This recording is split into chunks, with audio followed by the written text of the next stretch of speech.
Wall Street's main indexes kicked off August with a nosedive after economic data released Thursday reignited fears that a recession could still be on the horizon.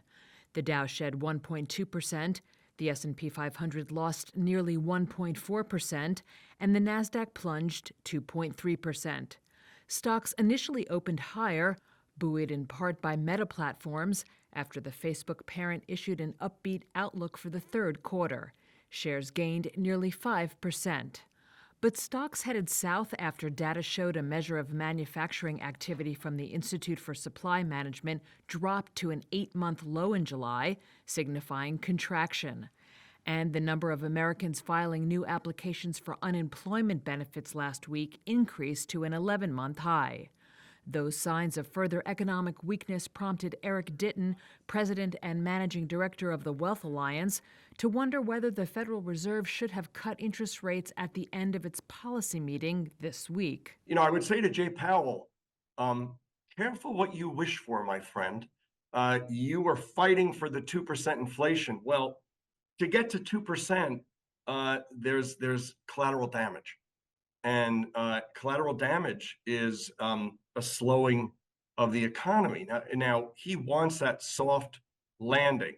Soft landing means we slow the economy down, we bring down inflation, but we don't go into recession. But we have had an inverted yield curve now over 500 trading days, one of the longest ever. That often is a precursor to a recession. Not a guarantee, but it's one of those signals. So market's starting to get a little nervous, and there was certainly an opportunity for profit taking.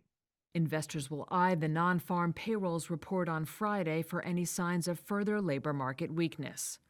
Stocks on the move included Amazon, down 1.5% at the close, but it dropped another 4.5% in after-hours trading after the company forecast current quarter sales below estimates. Shares of Apple, which also ended about 1.5% lower, rose after the closing bell when the iPhone maker reported stronger than expected revenue. Chip stocks sold off, sparked by ARM Holdings' conservative revenue forecast and Qualcomm flagging a revenue hit from the impact of trade restrictions. ARM shares plummeted more than 15.5%, while Qualcomm stumbled more than 9%. And NVIDIA tumbled more than 6.5%. The Philadelphia Semiconductor Index lost more than 7% as a result, its biggest daily percentage drop since March of 2020.